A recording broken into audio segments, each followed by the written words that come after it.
Hello, everyone. Thank you for joining us tonight for the introduction to UX design webinar. We really appreciate that you could all make it. Before we get into the webinar, I just wanted to share a little bit about UX Academy. Now, UX Academy has been running for almost 3 years now. We are a small training organization that has been training a wide range of companies. Now, we established on the back of Mobile UX London, which is an events company that's been running for almost 5 years.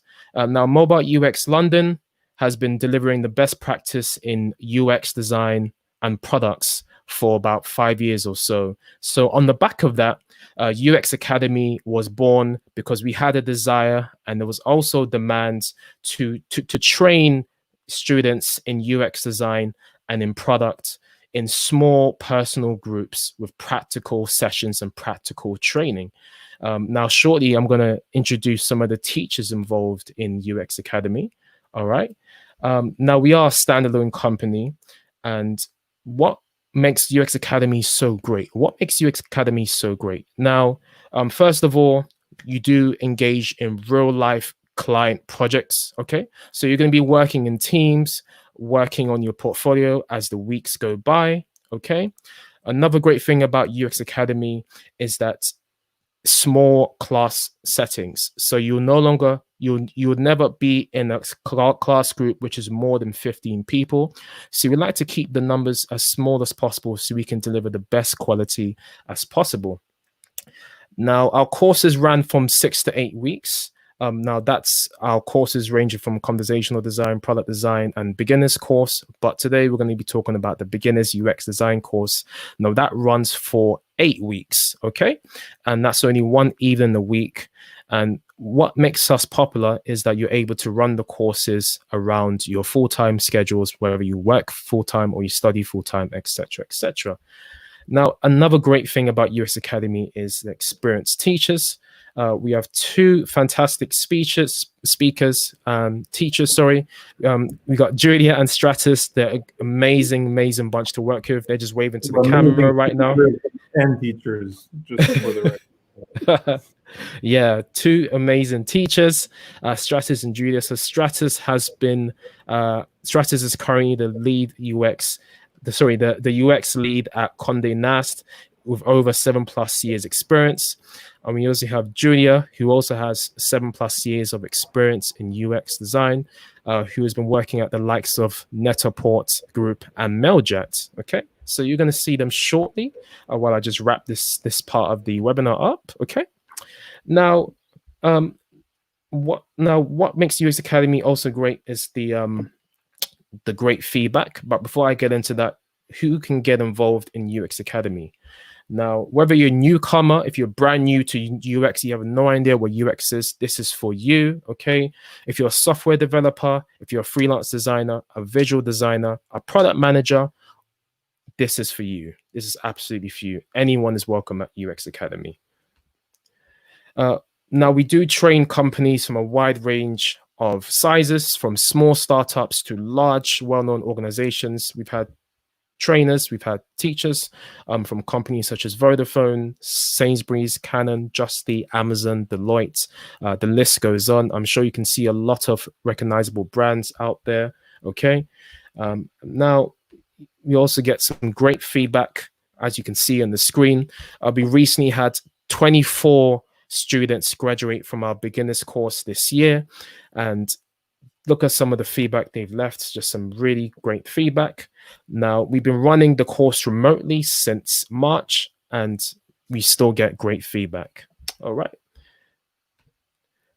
Just wanted to remind everyone, for those that wanted to enroll in today's session, you just need to, for those that wanted to enroll in the UX Academy course, there's a special discount course code for you, Just use the code workshop25. And you can visit the website myuxacademy.com/enroll if you wanted to reserve your place. Okay. Now, without further ado, we're going to bring on one of the trainers, and they're going to tell you a little bit more about what UX design is. As I said before, We have Stratus, who is the UX design lead at Conde Nast, and we have Julia, who is the UX design lead as well. And let's get straight into it. I'm going to bring Stratus into the session. Hello, everyone. You're good to go. Can you hear me? Great. Okay. So let's get started. Thanks everybody for taking part and joining. We're grateful to have you here. We're gonna start a little bit with demystifying terminology around what UX is, right? Because it's very important to understand the basics and what you can do after you start your career as a UX designer. So if we can go to the next slide, which is what is UX design. Let's talk a little bit about that. So UX design, the way we define it, and the way that it's defined by the fathers of UX, like Don Norman and Jacob Nielsen, which I highly recommend that you learn and read more about. If you go to the next slide, UX design is the user experience, is the outcome of a user interacting with an artifact. So every time you interact with anything around you, right? With your computer, with your laptop, with your phone, even with a menu in a restaurant, it creates an experience, it creates an impression on your mind. You're either hyper frustrated, you feel good, you feel bad. So that's the user experience. With anything you interact, you feel somehow. And UX design, which is, we can see it on the next slide, is defining, trying to rendering your intention of what that impression should be, how the artifact should behave, how the artifact should look, how the artifact should work to create that impression, the positive impression. And the great thing about it is that you can do so many things with it.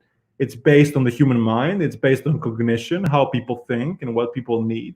So by understanding that and designing experiences, which can be those interactions with the artifacts we just mentioned, will always be demand for. Will always be demand. People will always need it, and it's always going to stay relevant. Because now, in the beginning of like a few years before, we had or decades before, we had like old computers or ways of interacting with different systems. Now we have websites, more advanced websites and apps, and we also have different modalities. Modalities are channels of sensory input. So touch is a modality, speech is a modality. So we have now things like Alexa or Google Home, then that you can interact with those as well. So as technology evolves, the need to understand the human mind and define how humans can interact with those artifacts would always be relevant. And we have some examples on the following slides. After we show this little diagram from Kagler-Araz that shows the artifact, the interaction, the user, and the result of which is the experience, the impression. And we go to the next slide. You would be working as a UX designer. You can work on, say, autonomous cars or car UIs or complementary apps to cars. That's just one example. As mentioned before, technology keeps evolving, but the needs keep evolving as well. We can have more futuristic experiences. I don't know if you're familiar with HoloLens. That on the next slide, you can see how the person has holograms around him by wearing this device. And at the moment, it's a little bit too, futuristic, but it's not too far away, right? We have Amazon Fire TV that you use your voice to show stuff on your screen, but then you use your remote to have direct manipulation, to scroll between things and to scheme. And all of these interactions are based on UX designers understanding how the human mind works, what the needs are, where the people are, what the context is, and defining how that interaction and experience would look like and what impression would happen on the user's mind. And another example is even, I don't know if you're familiar with Peloton, is like things that are not traditional, websites or apps that you might have in mind when you think of UX design, but that, as I mentioned before, use multiple modalities. So this uses a physical product. You still need to design how that works to meet the user needs, but it also has a screen. So you have to design the digital interface of the screen and how that works, and how together the physical and the digital combined can create an optimal experience for users, which means that like make them happy. Everyone, when they hire products to do jobs for them. And I don't know if you read about jobs to be done, but that's the whole premise of it. And by understanding why the person has hired the product, what they're trying to achieve, then as a UX designer, you will orchestrate a lot of different elements, that being physical, that being digital, or that being different types of digital things. It can be, for example, modules of code. It can be visual elements like you see on wireframes. It can be even sound and different modalities to bring them all together to create, to allow those people to achieve the jobs for which they hire the product. So there's a lot of opportunity. It's always going to be relevant. It always evolves. And it's very exciting because it gives you the opportunity to make people's, I mean, it sounds a little bit cheesy, but it's about making people's lives better by understanding what they need and meeting those needs. Um, so yeah, that's a little bit about what UX design is. Now, if we talk about what UX designers do, if we go into the next slide, um, it all comes down, if you distill it, to three main things, which is research, ideation, and evaluation, right? And it goes back to the things that I mentioned before. Research is around understanding, why do people hire certain products? What are their needs? What are they trying to achieve? And also, how are they using it? For example, when you read the news, if the goal of the user is to stay up to date, it's probably better to do it through an app or a website, like a visual interface with direct manipulation, when you can touch things and interact with the computer by touching and swiping and doing gestures like that.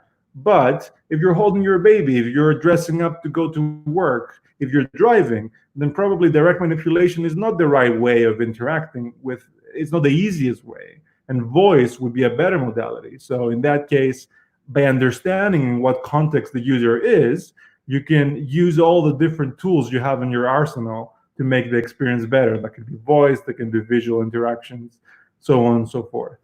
And then ideation is just coming up with lots of ideas based on best practices, on usability principles, and also on the needs that you know about the user, and then also the needs of the business. So you have to balance those three things out. So you usually diverge by creating as many ideas as you can, and then you converge into a few ideas that you test and refine and you iterate up until the point where you come and you have enough data points, enough confidence that the solution you're proposing meets the user needs effectively. So research, ideate, and design, and evaluate or test are like the core tenets of what UX designers do. And let's see some examples of that in the next slides. So this is an artifact of a user journey map. So this is in the research phase. So in the research phase, a UX designer can go and interview a lot of people about why they're using a product, what the needs are, how they behave, what they do. And they can visualize it in a map that shows the highs and the lows, and how positive the experience is and how negative is. And if you see on the negative points, there lies the opportunity for innovation. Because if the experience is not great for fulfilling a goal, so if I want to see a movie with my mates and I have to go all the way to a store, into Blockbuster, and look at the DVDs that I had there, probably the fact that I had to go travel and I have to commit some like time and energy and effort, that decreased my satisfaction in the customer journey. So that's where Netflix came in and said, well, let's make this better. Let's make this much easier by having it online and creating interactions and allowing them to consume the content in an easier way. So this is an example of what a UX designer could do in the research phase and how it can visualize the insights or the learnings. Learnings is another way of talking about insights that they get from the research through a customer journey map. So let's go to the next artifact. Yeah, and then we have ideation, what a lot of people do A lot of UX designers, the key skill is bringing people together in order to leverage the different skill sets of cross-functional teams to create great solutions. So as a UX designer, you're not an expert in everything. They're expert engineers, they're expert in business, subject matter expert on specific topics. Or, for example, if you're designing something for banking, you might have somebody who's expert in banking, product managers. So what UX designers usually do is they orchestrate in the same way that they orchestrate all the different tools to create an optimal experience. They also orchestrate how people work together in order to create that optimal experience, how you can leverage and take the knowledge from many different types of functions and people. And you do that by facilitating workshops, by going on the whiteboard, sketching things out with your stakeholders, and finding optimal solutions of how the user can interact with your product to achieve their goals effectively. And it can go, depending on where you work, can go all the way to creating very high fidelity prototypes and interactions, which you can see in the next slide.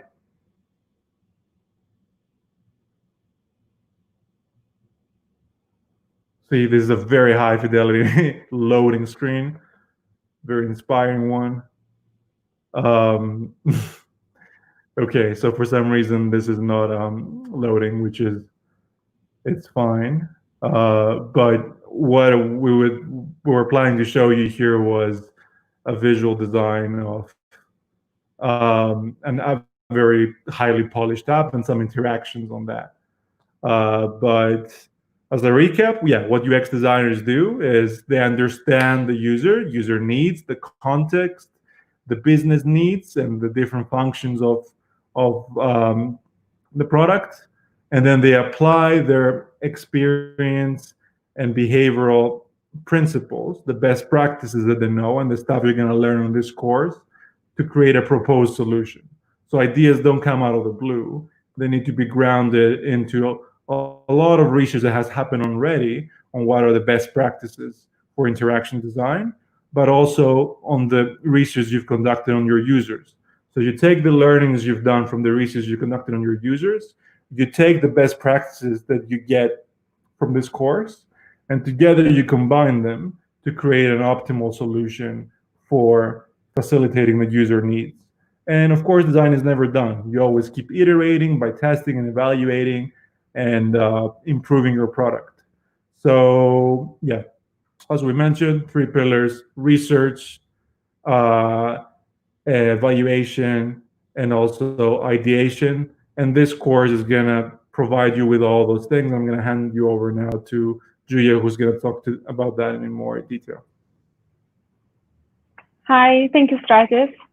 Okay, I guess we can move to the next slide. Maybe we had a few missing, but yeah, we can skip those ones.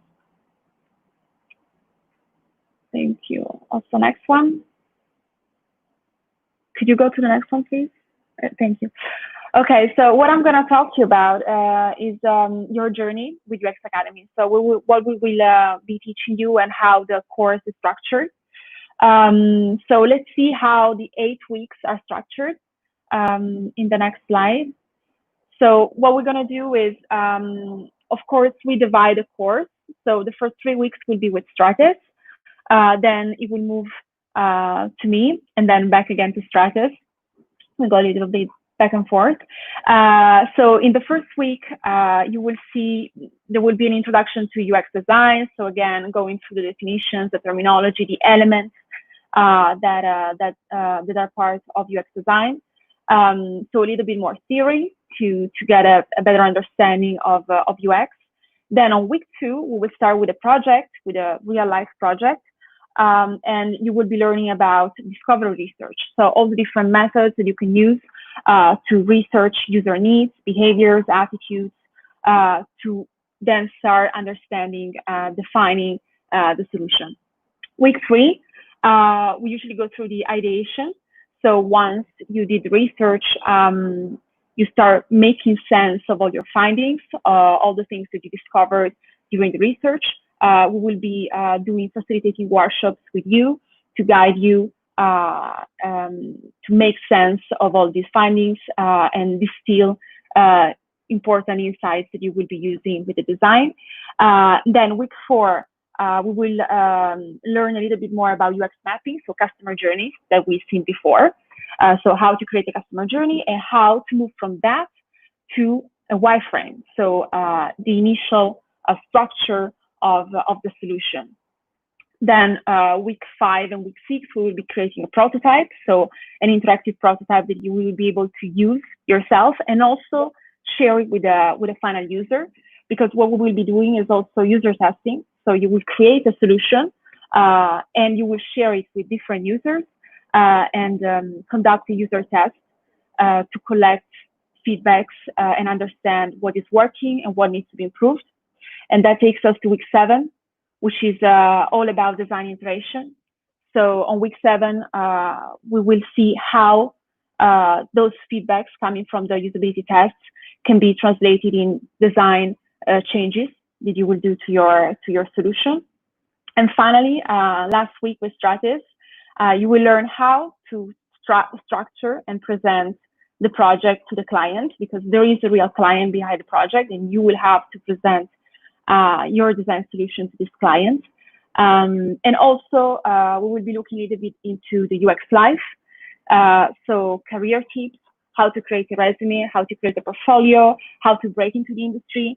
So apart from giving you knowledge on design methodologies, we are also helping you understand how the market works and how to be prepared to put yourself on the market. If you can go to the next slide, please. The design process that we will be following during the course is the double diamond design process, which has been defined, created by the British Design Council in 2005. It's a very, very well-known design process. And as I was telling you, we directly structured the 8 weeks course following this design process. So we will start with the discovery and research, and then defining the user needs and the problems, and then developing a solution that you will test to converge to a final design.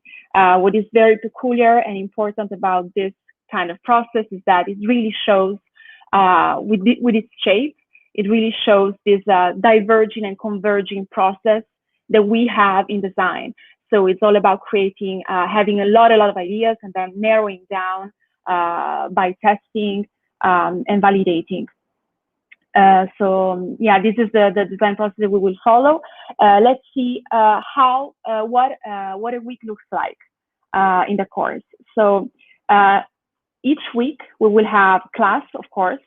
So it's around 2.5 hours of class, where we have theory, we go through principles, we provide you examples, case studies, and also some activities to make you understand a little bit better what we are explaining. Then there will always be some fun work to do, which is usually related to the project that we provide you with. So you can experiment and put into practice the theory that we went through during class. And then one additional thing that we provide as well is mentorship. So every week between classes, you will have the possibility to book a 30-minute slot with a tutor to get advice, support, and coaching from that tutor. To understand a little bit better what we mean with mentorship, we can see in the next slide. So as I was saying, it's 30 minutes, is a group mentorship, and it's every week. It is not mandatory, but it's available to all teams. So if you have the need to exchange with a tutor, to get feedbacks and support on the project, if there's any blockers that you need to remove, if you want to understand how to manage the client and the expectations, because you will be in direct contact with the client as well. Or if you need any clarifications on the course tools, the methodologies, or finally, if you need to discuss UX life or career tips, all of this can be discussed during mentorship. So it will be one tutor available for the team for 30 minutes to answer all your questions. Let's see a little bit the tools we use. So as Adrian was saying before, we've been running the course remotely, totally remotely, in the from February, March. we've managed to create this set of tools that works perfectly all together. So what we'll be using is Slack, of course, to manage all the remote communication. So between teams, between students and instructors, to share updates and recaps from the classes. We will be using that. Then we have Google Drive to share all the files, the slides from the sessions, and if you need to upload any content and material, we use Zoom to manage the classes, which is pretty good because we can use breakout rooms and we can divide you into teams, so we can manage really like as if it were in a physical class. You can divide into teams and start working individually. And then from the design side, we will be using Figma, which is a very well-known design tool. It's online, it's collaborative, so it's really, really good to work with different people at the same time remotely. Miro as well, which is a virtual whiteboard, and Envision. So this is a little bit the set of tools that we will be using during the course. I think next we have a project that we wanted to talk about. Yeah, so as we were saying, what is really, really valuable about the course is that we provide you with real projects and you will have real clients. So you will receive a brief from the client. And the example you see here is from Mr. and Mrs. Smith, which is a booking service, online booking service for luxury hotels. And in this case, they were looking to better develop their experience part, so the booking of experiences online. And as you can see here, what the students did, they followed the design process as we described before. They did research and understood how these kind of content could have been presented in a better way online. Here you have also the deliverables, so all the things that you usually prepare by the end of the course. So you will have prototypes, you will have samples of design artifacts, you will have a demo of the latest prototype that you can share with the client. And all of these materials are really good because then you can use them also to prepare your portfolio. So it is not just about learning, but it's also about being ready for the market later. I don't know if Stratis, if you want to add something on the project. No, that's a really strong point that very few part-time courses offer, and usually we have names and projects that are very interesting, will challenge you, and will have something that you will be really proud of to share as an actual project. And yeah, I think you covered everything else, Gia. Okay, thanks. If you can go to the next slide. So finally, what everyone's thinking about, what can you do after after doing this course? So what is really important for us is that you learn about UX design and you understand how the design process is used and applied to create a design artifact. But what is also really helpful is that you will get a better understanding of the different roles, of the different jobs that are around UX design. And what usually happens is that we have students who understand that they want to concentrate their efforts on something more specific. Like some people want to just keep going and become user researchers, so very specific. Some others feel like UX design is what they want. So actually after the course, they can start looking for internships and already try to break into the market.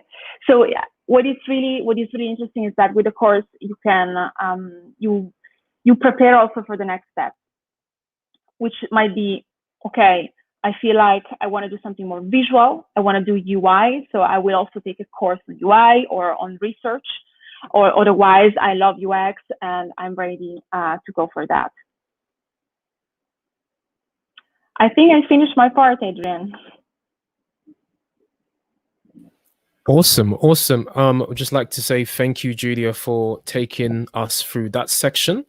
I'm going to welcome Stratus back into the chat. This is my favorite time of the session. It's the Q&A UX panel. So we have our two UX experts here. We've got Julia and we've got Stratus, and they're going to answer your questions. You've got almost 20 years of experience in the house. Throw any UX question at them. I'm sure they will give it back. I'm sure they'll give you back a nice little answer. Now, I'm going to welcome everyone again. So what was that, Stratus? Oh, it's just like, we have 20 years. It's interesting how we add up. If you were at like Vogue, for example, would have like 1,000 years of experience. They were everyone on Vogue. But okay, I'm sure this is the time that you guys have all been waiting for. Now, before we go into the questions section quickly, because I feel like we are a little bit ahead of time because I think we had that little GIF image that didn't load up properly. What I want to take us, I was wondering if roughly Stratus and Julia, could you, I mean, going back to the previous slide, could you roughly discuss maybe salary expectations, roughly, maybe entry-level roles, for example? Yeah, I'm happy to take this. There's a lot of stuff online that people can see for themselves. First of all, there's the salary benchmarking from COGS agency. I don't know if they have done it for 2020, but there's the one for 2019. Okay. And for junior designers, for junior UXers, it starts from 30. I've seen people getting the first job at 40K. Rarely though. It's mostly around the 30, 35, I would say, depending on how much experience you have and what you can bring in the table, right? Because one thing is, you don't expect to just do a project and then like stay hands off and do nothing. You need to show that you're passionate, that you're well read. You need to go to hackathons. You need to go to all kinds of events to get your connections. And that's how at Vogue, the product, where I lead the product design team, we want to hire one of our junior members.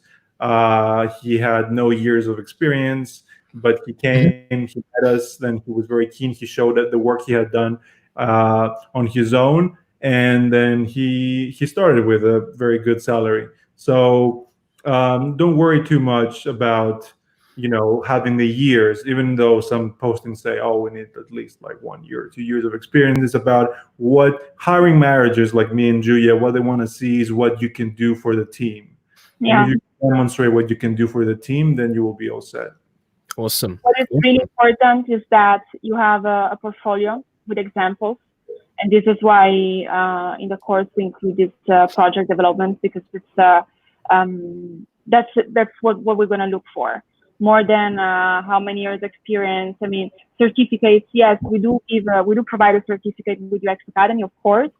But when they're gonna look for UX designers, they won't look that much to the certificates. It would be more portfolio, and also what we usually look for is people that are enthusiasts, that are really willing to learn and challenge themselves, and they're flexible.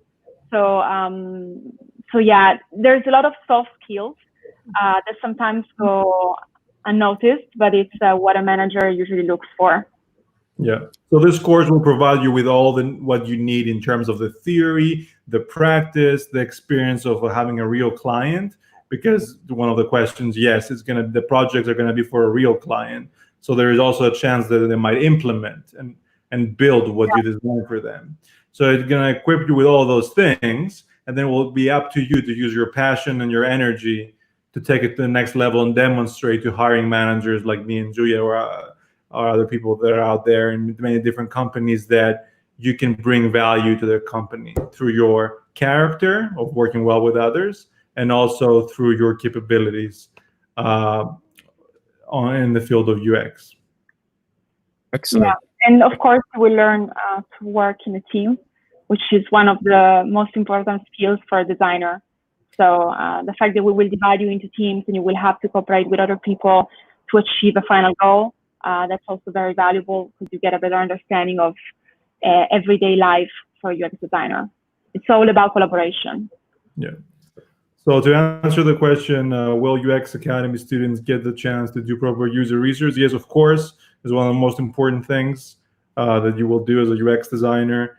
And the first few weeks are, well, throughout the course, we're following the user-centered design process. So we start by doing discovery research, understanding what are the user's goals for using a product or for an experience, and what are they doing now. What are the problems with what they're doing now? What can be improved? And then we design solutions of how we can fix those problems. And then we do evaluative research with Julia on how we can improve the solutions that we're proposing. Yeah, so definitely research, both discoveраtive, which is also called generative, and evaluative. It's a very prominent element of the course throughout the journey. Awesome. Thank you, Stratus and Julia, just for going over salary expectations and a little bit extra. Now we're going to officially begin the Q&A section. Are you ready? Now, we had a number of I'm making it like gladiator or something, some kind of wrestling match or something. But anyway, enough of my jokiness. We're going to get straight into it. We had a few questions about the pricing. Please see the comments below. Now, the course is normally £950, but today you guys are all entitled to a special discount, which will get you the course at 25% off. Just use the code workshop25. Okay, workshop25. Just use the codes, and then you'll be able to get 25% off the course at myuxacademy.com/enroll. Don't worry, I'll go into this again right at the end. Now let's kick off the Q&A. So, Julia, Stratus, you ready? Oh, yep. Excellent. Now, this is a nice, easy one. Do we give out certificates? I've noticed a few people have mentioned this question. Do we give certificates? This is from Asia Mamsa. I hope I pronounce your name right. Pretty cool name. Do you give certificates? I can answer this one, but I'm sure you guys can add to it. And I think, Julia, you answered this earlier on. So we do give out certificates, Isla. But what's more important is the portfolio, which is what the employers will be looking out for. Now, I'll leave it to Julia and Stratus to add anything else. I think we've covered that extensively. Yeah. We do provide certificates, so don't worry. You can add them on LinkedIn. You can add them in your resume. So, I mean, we certified that you did the course with us. But yeah, is the project that you developed during the course. Absolutely. Okay, so let's go into the next question. So the next question is from Isla again. Now it's, what about a job guarantee? Again, I will take this one first and you two can add to it. So what we tend to say is, with UX Academy, there are no job guarantees. I mean, there is no course that can guarantee you a job. Let's be honest here, okay? I don't think there's any course in the world that will guarantee you a job, unless it's, for example, maybe like a internship or something that you're on, or maybe like an apprenticeship. However, what we do say is that you do get the opportunity to work in real life projects. So as soon as you graduate from UX Academy, you will be job ready, and you will have a job that you can put on your CV as you've worked with a client, a real life client, not a made up client, a real life client. Okay. Secondly, I will say that we have had students in the past who have come through UX Academy. They have done presentations to their clients, and on the back of their presentations, they have been hired from their clients. So there are opportunities to get hired from your clients. So if you come on UX Academy, you do a great job, and you wow your clients, then you do have opportunity to get a job. And I'll also say that there is also work experience opportunities that we can connect you to afterwards. Okay, so it's all about how you position yourself in terms of your skills and your efforts and your passion. Julia, Stratus, did you want to add anything to that? That was spot on. Great. Yeah. Awesome. Okay, now we're getting more specific. So Ian asks, what software will we use for UX design? I think we've covered that, but Julia, do you just want to go over that quickly again? Yeah, so we will be using Miro as a virtual whiteboard. to manage all the facilitating workshops, affinity maps, customer journeys, so all of the things that you usually do on a wall with post-its, we will be doing on Miro, which is absolutely a great tool. We've been using now for a couple of courses, and it's collaborative, it's live, so you see what everyone else is doing. You don't step on each other's toes, which is great. Whereas for the developing the design solution, of course, we will start on paper because that's the rule. You always start with the sketches, and then we will move to Figma, which is a standard of the industry tool. We don't use Sketch because that is not available remotely and collaborative. So, but Figma is really, really similar. So it matches the standard. And by learning that tool, the knowledge is transferable to other tools. Yeah, excellent. And the same person asks, "What's the best one?" So, what would you say? There's a best one, or it No. just really depends on the case? I mean, my personal opinion is that it's really subjective. When you choose the tool, of course, you have technical constraints. So, for example, if you use Sketch, you need to have a Mac. You cannot have Sketch on a PC, for example. But most designers have a Mac usually. So, but yeah, after that, it's all about trying them out and see what tool you're more comfortable with. And it also depends on how you manage your work. If you're working by yourself or if you're working with a team, so you need to share and collaborate easily. There's a lot of things, a lot of factors that goes into the choice of a tool. Yeah, but what's more important here is not the tool as much, right? Is the way you think and the process you have and the methods that you use. And those methods can be used by any tool, right? Because the tools will be changing all the time. It doesn't mean that once, say the new, well, we had Sketch and we have Figma and we might have another tool in the future. It doesn't mean that you will not be able to get a job if you don't. You need to understand the methods of how you do research, how you do journey mapping, how you do wireframes, how do you specify and define that interaction the user has with the system. That's the most important thing and the most valuable thing you're going to get out of this course. And of course, the tools are nice for you to help you render your thinking, but they're always going to keep changing and evolving throughout the years. Thank you, Stratus, for your contribution. Now, on the topic of tools, I just wanted to bring up this question so we can get this out the way. Grant asks, why did you decide not to use Sketch? I think I can answer this one. Now, Sketch is only for Macs, so we like to use tools that are available on Macs and PC. So that's why we don't use Sketch on the course. But we do welcome that any student can use any tools that they're comfortable with using. Okay, so now let's move on to the next question. From Carlos. Carlos asks, these projects we work on during the course, is it a real project from a real company? Would there be any conflict with any company I may work on right now? Julia, do you want to take that? Yeah, so the projects are real world projects. You will be dealing with real clients. I don't think that there's going to be, I don't think there's going to be any conflicts if you're working with, unless you're working with a competitor. But we never had this before. I don't know, Stratis, if you have any example. No, we didn't have any issues. And I guess that if there is a conflict of interest, then we will make sure that we put you in another project where there is not a conflict. Yeah. So there shouldn't be a problem. Thank you. Great. And next question is from Simple DIY, interesting channel. Will UX Academy students get the chance to do proper user research? I find that the main problem is finding the right people. Stratus, do you want to take this one?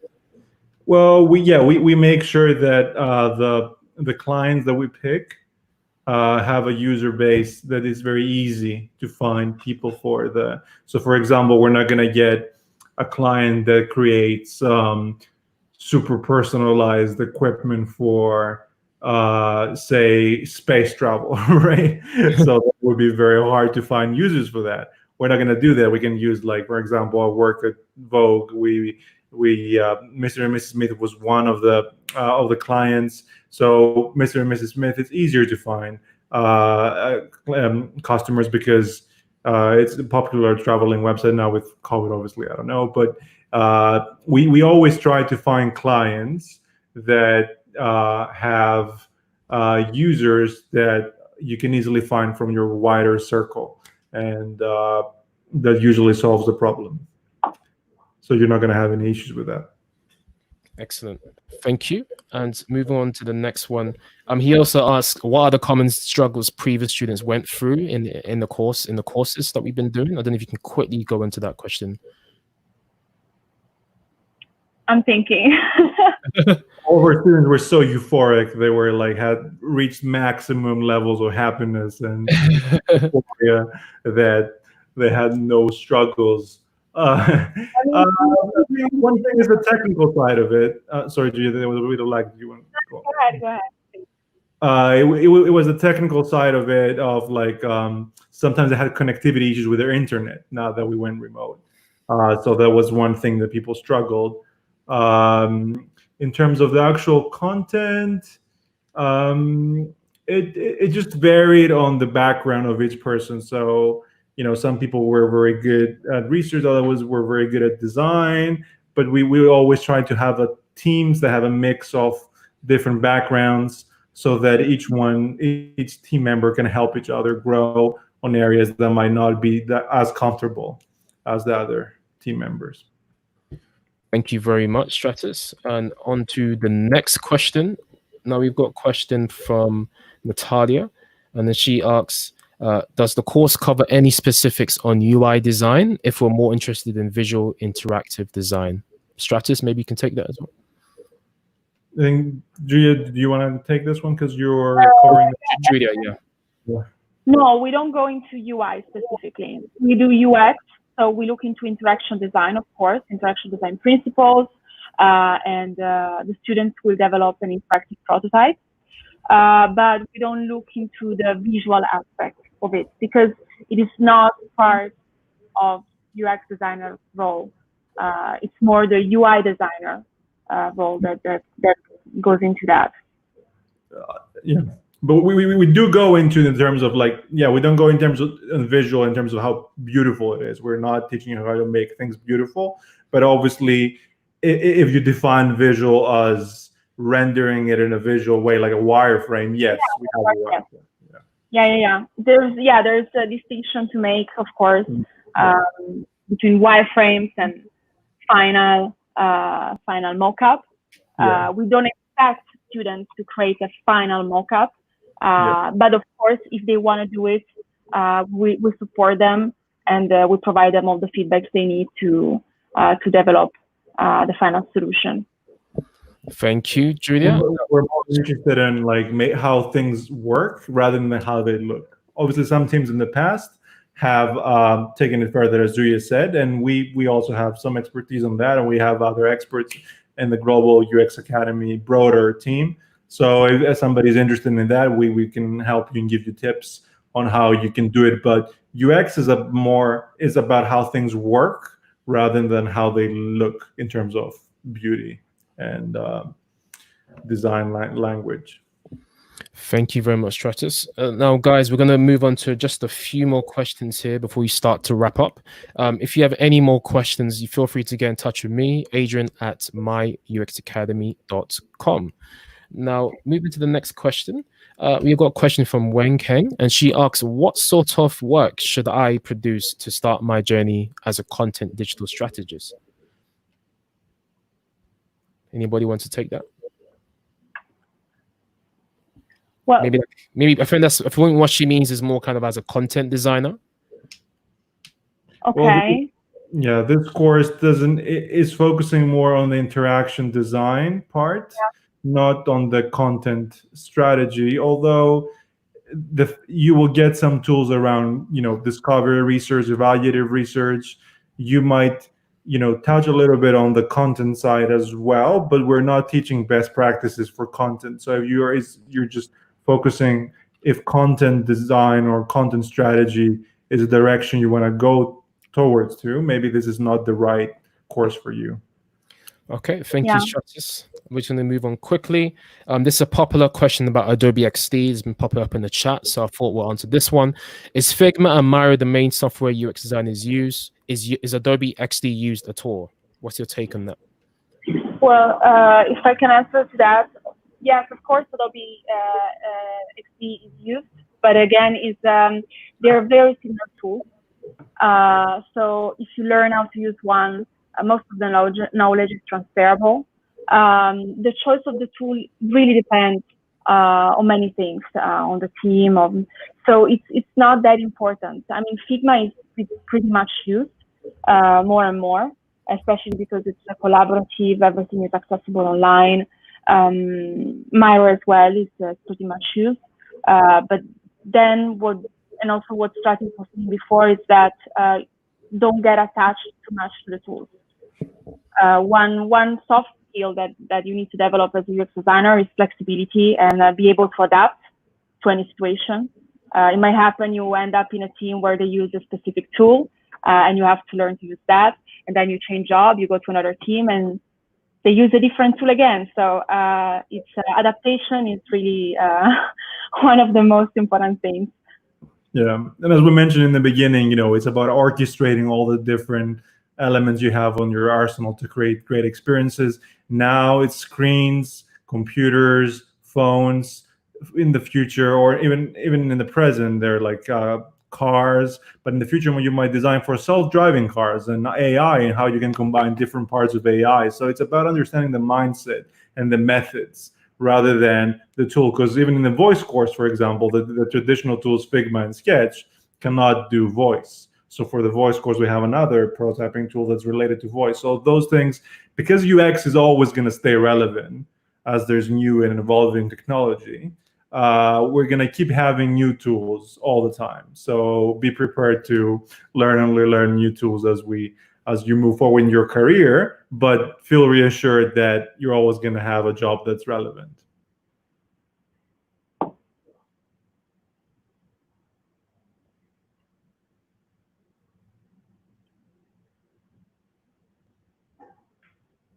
Adriana, I think you're muted. Thank you, Stratus. So we're going to move on to the final more questions. Okay. So we got a question here from Dapo, and he's asking, what's the difference between this course and the professional diploma in UX design? Very good question. Should I take this one?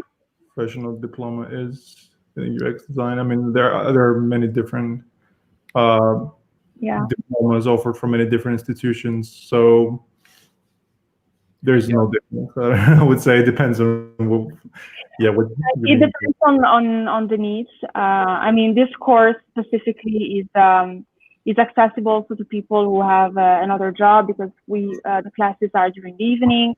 It's quite flexible, and it's a bit intense, I would say.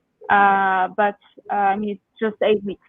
I say just 8 weeks because if you do, I mean, there are some universities courses that will take probably a couple of years to graduate and everything. So, of course, it's a little bit different, but it's the design process and everything.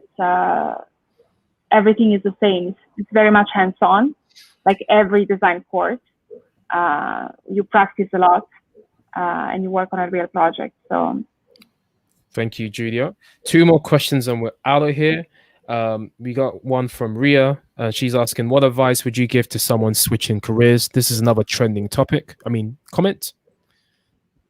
Just do it. There's nothing holding you back. I mean, from my point of view, there is so much evidence. And if you go online and read blog posts, and even like from empirical examples that I mentioned before throughout the course, anecdotal examples, people do switch careers, and it's possible, and you can very quickly rise up if you're good and if you work hard and if you learn.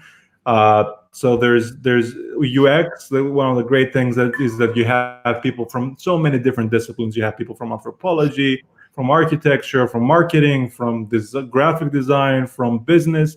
There's very little barrier to entry. You just need to have to get the right tools and the right mindset and the right methodologies, and that's what this course is for. So I guess I would say sign up for a course like ours, and then use your passion to learn and keep learning and showcase to hiring managers what value you can bring to them. But there is no problem, no matter where you're coming from. Nobody's going to say, oh, this person started from this type of career. They're probably not going to be good UX designers. I've never heard that before by anyone, and I've been around for a long time. Awesome. Thank you very much, Stratus. Now, let's take the final question. We got one from Giselle Labelle. Nice, catchy name. What if your ability would be more to discuss with the users and do research rather than design? So I think she's talking about one aspect of UX design. Julia, could you help us out with this one? Well, this is absolutely useful because we include in the course all the research parts. And as a UX designer, of course, you do research, both user interviews, discovery research, but also usability tests. So if you have a strength in that, that is really good. For the design part, of course, the UX designer also will also design the final solution. The course is really useful, I think, to explore that part as well and understand because it depends. I mean, you might have a strength doing research, but then you discover that also the design part is really fascinating. So it's really about testing your skills.